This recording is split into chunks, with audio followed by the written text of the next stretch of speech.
ជំរាបសួរបងប្អូនទាំងអស់គ្នាវីដេអូមួយនេះគឺជាសម្លេងមួយដែលខ្ញុំនឹងនិយាយពីរឿងផ្ទាល់ខ្លួនរបស់ខ្ញុំខ្លះនៅក្នុងការងារផលិតវីដេអូប្រហែលឆ្នាំកន្លងមកនេះមែនតើបងប្អូនប្រហែលជាធ្លាប់ឮសម្លេងខ្ញុំច្រើនមិនថាជាសម្លេង inspiration ជាវីដេអូខ្លីហើយភាគច្រើនបងប្អូនមួយចំនួនក៏គាត់ឮសម្លេងខ្ញុំច្រើន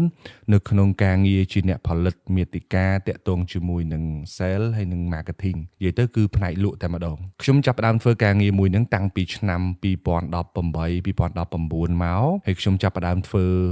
ការងារនេះខ្លាំងនៅកំឡុងឆ្នាំ2020កាលនោះគឺនៅលើ Business Cambodia ហើយបងប្អូនប្រហែលជាបានស្ដាប់សម្លេងខ្ញុំច្រើនមែនទែននៅពេលហ្នឹងហើយមែនទែនខ្ញុំអរគុណសម្រាប់បងប្អូនទាំងអស់គ្នានេះក៏ជាពេលវេលាមួយដែល page របស់ខ្ញុំកំពុងតែដំណើរការទៅដល់ 300k ហើយខ្ញុំពិតជាអរគុណបងប្អូនទាំងអស់គ្នាច្រើនមែនទែនសម្រាប់ការគាំទ្រសម្រាប់ការស្រឡាញ់សម្រាប់ការតាមដានហើយនឹងជឿជាក់ទៅលើខ្ញុំនាពេលកន្លងមកមែនទែនខ្ញុំចង់អរគុណបងប្អូនទាំងអស់គ្នាច្រើនសម្រាប់បងប្អូនដែលជា fan មិនថាសភៅអាត់3មិនថាជាសភៅផ្កាយ5ខ្ញុំនៅតែគោរពទឹកចិត្តរបស់បងប្អូនទាំងអស់គ្នានៅក្នុងការគាំទ្រខ្ញុំនាពេលកន្លងមកហើយរឿងដែលធំបំផុតថ្មីនេះខ្ញុំសូមអរគុណទៅដល់ហាងលក់ទូរស័ព្ទដៃគ្នាយើងផងដែរដែលបងប្អូនតែងតែឮគាត់នៅលើសម្លេងរបស់ខ្ញុំឮគាត់នៅលើ clip របស់ខ្ញុំនាពេលកន្លងមកខ្ញុំពិតជាអរគុណគាត់ច្រើនមែនទែនដែលគាត់ sponsor ខ្ញុំរយៈពេលតាំងពីឆ្នាំ2022មកបើយើងគិតទៅគឺ3ឆ្នាំជិត4ឆ្នាំហើយដែលគាត់សហការធ្វើការជាមួយគ្នាយើងធ្វើការជាមួយគ្នាដោយបេះដូងច្រើនមែនទែនហើយថ្មីនេះខ្ញុំក៏អរគុណទៅដល់ Biz Advisor ដែលគាត់ sponsor ខ្ញុំដូចគ្នាដែលធ្វើឲ្យខ្ញុំអាចមានលទ្ធភាពកាន់តែច្រើននៅក្នុងការផលិតវីដេអូ inspiration វីដេអូ sale លក់អីជូនបងប្អូនទាំងអស់គ្នាស្ដាប់ខ្ញុំចង់និយាយរឿងមួយដែលតាក់ទងជាមួយនឹងអីជាជីវិតរបស់ខ្ញុំផ្ទាល់នៅក្នុងការចាប់ផ្ដើមការងារមួយហ្នឹងខ្ញុំអត់ដែលនឹកគិតថាខ្ញុំនឹងក្លាយទៅជាអ្នកផលិតមាតិកាមួយដែលបងប្អូនទទួលស្គាល់ទេហើយខ្ញុំក៏មិនដែលគិតថាខ្ញុំជាអ្នកក្លាយទៅជាអ្នកមានជំនាញមួយដែលអាចចែកម្លែកនៅគំនិតល្អជូនទៅកាន់បងប្អូនទាំងអស់គ្នាបានដែរមែនទែនខ្ញុំចាប់ផ្ដើមការងារលក់នេះគឺកំឡុងឆ្នាំ2019 2020គឺខ្ញុំចាប់ផ្ដើមធ្វើការជាអ្នកសរសេរ content ផ្នែកលក់នេះគឺច្រើនមែនទែនហើយខ្ញុំជួបមនុស្សច្រើនមែនទែនហើយខ្ញុំបានរៀនសូត្រពីមនុស្សក៏ច្រើនខ្លាំងដូចគ្នានៅក្នុងហ្នឹងខ្ញុំជឿថាឆ្នាំ2019និង2020ប្រហែលជាទីផ្សារលក់ដូរនៅស្រុកខ្មែរយើងអនឡាញអីហ្នឹងមិនសូវល្បីទេប៉ុន្តែពេលហ្នឹងក៏ជាពេលមួយដែលខ្ញុំចាប់ផ្ដើមស្គាល់មនុស្សច្រើនមែនទែនខ្ញុំអាចជួបជាមួយនឹងមនុស្សល្បីដូចជាបងស្រីត្រីដាណាអុកញ៉ាអ៊ុចសម្បត្តិឬក៏ម៉ែរួយអីជាដើមស្រីអូនអីដែលខ្ញុំបានជួបគាត់ច្រើនមែនទែនហើយខ្ញុំបានរៀនសូត្រពីគាត់ច្រើនសិតតែអ្នកល្បីនៅក្នុងវិស័យអនឡាញកាត់នោះហើយមែនទែនខ្ញុំជឿថាបងប្អូនក៏បានដឹងពីអ្វីដែលគាត់បានធ្វើនៅក្នុងសង្គមរបស់យើងច្រើនតាមរយៈស្នាដៃរបស់គាត់កន្លងមកហើយមានសំណួរមួយសួរថាហេតុអីបានខ្ញុំមិនទៅធ្វើ content អីផ្សេងទេហេតុអីបានខ្ញុំធ្វើ content ផ្នែកលក់នឹងច្រើនម្ល៉េះច្រើនមែនទែនយើងនិយាយប្រហែលឆ្នាំនេះយើងនិយាយអត់អស់ទេមែនទែនបងប្អូនខ្ញុំគិតថាមានគោលបំណងធំពីរដែលខ្ញុំចង់ចែកម្លែកបងប្អូននៅក្នុងវីដេអូមួយហ្នឹងហើយវាជាបំណងមួយដែលចេញពីចិត្តពីបេះដូងខ្ញុំទៅតែម្ដងនៅពេលដែលយើងនិយាយពីការរកស៊ីដង្ហើមធំរបស់ការរកស៊ីគឺលក់ហ្នឹងហ្មងខ្ញុំជឿថាបងប្អូនជួបច្រើនណាការងារលក់ហ្នឹងគឺវាស្មុគស្មាញមែនទែនវាធ្វើឲ្យយើងគ្រប់គ្នាហ្នឹងរងនៅការឈឺចាប់ច្រើនមែនទែនអ្នកខ្លះក៏បោកប្រាស់គេអញ្ចឹងទៅអ្នកខ្លះក៏កើតចំនួនឆ្លោះតតេងគ្នាលើបណ្ដាញសង្គមដោយសារតែរឿងលក់ហ្នឹងហើយមែនទែនអ្នកលក់មួយចំនួនមានហាងអីដួលទៅវិញក៏ដោយសារតែការលក់ហ្នឹងគឺក៏មានច្រើនដែរខ្ញុំមែនទែនខ្ញុំឈឺចាប់ដែរណាពេលខ្លះខ្ញុំឈឺចាប់ដែរដែលឃើញខ្មែរយើងពេលខ្លះខ្សែធនទៅដោយសារតែការងារលក់វាអត់ប្រកែហើយបងប្អូនមួយចំនួនក៏បោកប្រាស់គ្នាទៅដោយសារតែការលក់នឹងវាមិនសូវមានក្រមសីលធម៌អីផ្សេងហើយមែនទែនខ្ញុំបានទៅសេនៅក្នុងសភៅអាត់3របស់ខ្ញុំដែរគឺអានេះជាការឈឺចាប់របស់ខ្ញុំមួយដែរដែលខ្ញុំចាប់ផ្ដើមធ្វើវាឡើងខ្ញុំចង់ឃើញខ្មែរយើងគឺធ្វើអីមួយគឺយើងប្រកែនៅក្នុងការធ្វើទីផ្សារធ្វើអីមួយយើងប្រកែនៅក្នុងការងារលក់យើងប្រកែទទួលភ្ញៀវច្រើនជាងមុនយើងប្រកែនៅក្នុងការរកចំណូលច្រើនជាងមុនខ្ញុំអត់ចង់ឃើញថាអ្នករលួយបានសិតតែជនជាតិចិនជនជាតិជប៉ុនជនជាតិកូរ៉េដែលគេមកស៊ីស្រុកយើងហាងគេបើកនៅស្រុកយើងគឺគេរកបានជាងយើង គេមានភ្ញៀវច្រើនជាងយើងហាងយើងបើកដែរយើងបើកអត់ដែរអានឹងជារឿងមួយដែលអានេះជាចិត្តឈឺចាប់របស់ខ្ញុំដែលខ្ញុំគិតថាខ្ញុំអាចនិយាយអីបានជាប្រយោជន៍សម្រាប់បងប្អូនទាំងអស់គ្នាហើយជាប្រយោជន៍សម្រាប់គ្រប់គ្នាដែលកំពុងតែមានបញ្ហាហើយខ្ញុំគិតថារឿងសំខាន់ណារឿងលក់នេះរឿងសំខាន់មែនតើបើអ្នកអូស៊ីខ្លះគាត់ដោះដាលចេញពីអ្នកលក់ហ្នឹងឯងគាត់ទៅធ្វើការគេគាត់បកកែលក់គាត់បកកែតំណតំណងចុងក្រោយគាត់អាចខ្លាយទៅជាតកែតាមរយៈការលក់ហ្នឹងក៏មានដែរមានច្រើនទៀតអញ្ចឹងខ្ញុំគិតថានេះគឺជាបេសកកម្មសំខាន់មួយសម្រាប់ខ្ញុំដែលខ្ញុំអាចនឹងធ្វើការងារហ្នឹងដែលអត់ឈប់ទេទី2ខ្ញុំជំរាបបងប្អូនដោយត្រង់ណានៅពេលដែលខ្ញុំទៅដល់ប្រទេសផ្សេង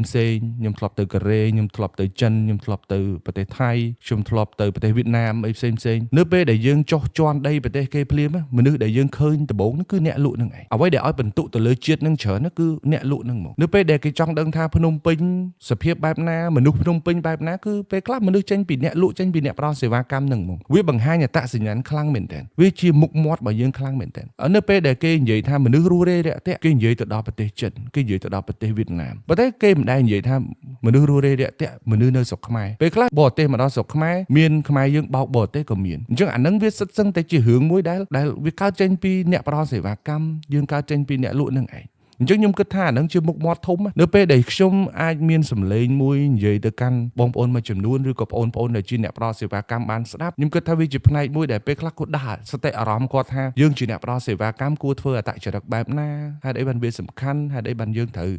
ូវនេះហើយខ្ញុំគិតថានៅពេលដែលយើងនិយាយពីការងារនឹងច្រើនណាចំណាប់អារម្មណ៍មនុស្សមកលើអានឹងច្រើនយើងទទួលបានប្រយោជន៍ច្រើនណាពីការងារអស់ហ្នឹងបាទខ្ញុំធ្វើការងារទាំងអស់ហ្នឹងខ្ញុំអត់ឈប់ទេខ្ញុំដឹងថាវាសំខាន់សម្រាប់ក្រុមមនុស្សមួយវាសំខាន់សម្រាប់អ្នកដែលស្គាល់ខ្ញុំសំខាន់សម្រាប់ fan របស់ខ្ញុំគិតថាជារឿងសំខាន់មួយដែលខ្ញុំចង់ធ្វើវានេះជាគោលបំណងធំពីរដែលខ្ញុំធ្វើវាអត់ឈប់នាពេលកន្លងមកសួរថារឿងដែលខ្ញុំធ្វើនៅក្នុងការងារហ្នឹងវាជួបរឿងអីអត់វាជួបឧបសគ្គអីអត់វាជួបរឿងច្រើនដែលខ្ញុំគិតថាវាអាចនឹងរឿងខ្លះក៏ខ្ញុំចង់និយាយនៅក្នុងវីដេអូនឹងដូចគ្នារឿងទី1ដែលខ្ញុំជួបច្រើនជាងគេគឺពាក្យថាគ្រូជោគជ័យនៅក្នុងការងារផលិតមាតិកាហ្នឹងណាពេលខ្លះយើងគ្រាន់តែជាអ្នកបង្កើតមាតិកាមួយយើងគ្រាន់តែជាអ្នកនិយាយអំពីការធ្វើទីផ្សារមួយយើងគ្រាន់តែជាអ្នកចែកម្លែកពីគំនិតមួយចំនួនដែលយើងធ្លាប់ឆ្លងកាត់ដែលយើងធ្លាប់មានដែលយើងធ្លាប់យល់ដឹងពីវាបានច្រើនដែរយើងគ្រាន់តែចង់ចែកម្លែកពីអាហ្នឹងអ្នកខ្លះគាត់ហៅយើងថាជាគ្រូជោគជ័យជាគ្រូអីចឹងទៅជាបុគ្គលជោគជ័យអីចឹងទៅតែពិតពាក្យហ្នឹងវាអត់អាក្រក់ទេហើយខ្ញុំយល់ថាពាក្យហ្នឹងគឺជាពាក្យដែលកើតចេញពីការឈឺចាប់របស់បងប្អូនមួយចំនួនដែលត្រូវបានគេបោកប្រាស់ដែលត្រូវបានលងនៅក្នុងមនោគមវិជ្ជាណាមួយដែលទាញយើងឲ្យទៅធ្លាក់នៅក្នុងការចាញ់បោកអីផ្សេងៗយើងឈឺចាប់នៅពេលដែលអ្នកមានចំណេះដឹងមួយចំនួនមកបោកយើងតាមរយៈមនោគមវិជ្ជាអីផ្សេងៗខ្ញុំក៏អត់ចូលចិត្តដូចគ្នាហេតុអីបានជាយើងមានចំណេះដឹងហេតុអីបានយើងមានលទ្ធភាពមួយចំនួនហើយយើងទៅបោកប្រាស់គេដើម្បីបានផលប្រយោជន៍អីមកយើងហើយខ្ញុំក៏អត់ដែលលើកទឹកចិត្តឲ្យបងប្អូនទាំងអស់គ្នារស់នៅក្នុងមនោគមវិជ្ជាមួយដែលមិនប្រឹងឲ្យបានផលទេបងប្អូនអាចទៅមើល content របស់ខ្ញុំកន្លងមកបានហើយខ្ញុំក៏ធ្លាប់ទទួលបានពាក្យនឹងដូចគ្នាគេហៅខ្ញុំថាជាគ្រូជោគជ័យគេហៅខ្ញុំថាជាបុគ្គលជោគជ័យអីចឹងទៅសួរថាឈឺចាប់អត់សួរថ